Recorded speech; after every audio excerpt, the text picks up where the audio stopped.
আবারও না আসলে নাই। মোবাইল নষ্ট হলে ঠিক করতে আসতে হয় এখানে। আমার বন্ধুর মোবাইল নষ্ট হচ্ছে। এই যে ভাই, এই আমার বন্ধুর ফোনটা ঠিক করে দিবেন একটু। আচ্ছা, এই যে এই আইফোন রিলেটেড প্রবলেমগুলো আমরা বেশিরভাগ আইফোনের কাজগুলো করে থাকি। যে মনে করতেছেন যে আপনার ডিসপ্লেটা নষ্ট হয়ে গেছে, কিন্তু বেশিরভাগ ডিসপ্লেগুলো আসলে নষ্ট হয় না।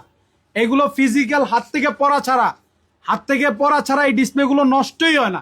এই ডিসপ্লেগুলো ভালো থাকে। ফ্ল্যাগশিপ ফোন, অনেক দামি দামি ফোন, লাখ লাখ টাকার ফোনের ডিসপ্লে আমরা কম খরচে করে দিয়ে থাকি। আমাদের পেজে মোবাইল সলিউশন মাস্টারে আমাদের সম্পূর্ণ ভিডিও দেওয়া আছে, আপনারা দেখে নেবেন যে আমরা কিভাবে আসলে ডিসপ্লে গুলো বাঁচাই। আমি নিয়ে যাইতেছি সহজভাবে। দেখেন মোতালে প্লাজার এই যে 2 নম্বর গেট দেখতেছেন না, 2 নম্বর গেট দিয়ে সোজা চলে আসবে। এটা তো অনেক আগে। 2 নম্বর গেট দিয়ে আসার পরে এই যে একটা লিফট আছে, একটু সোজা আসবে।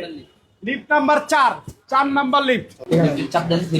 এই যে দেখেন, এই যে লিফটের 3, হ্যাঁ লিফটের 3, এই যে হাতের ডান দিকে ভাই, হাতের ডান দিকে, হ্যাঁ এই যে দেখেন নামার পরেই হাতের ডান দিকে।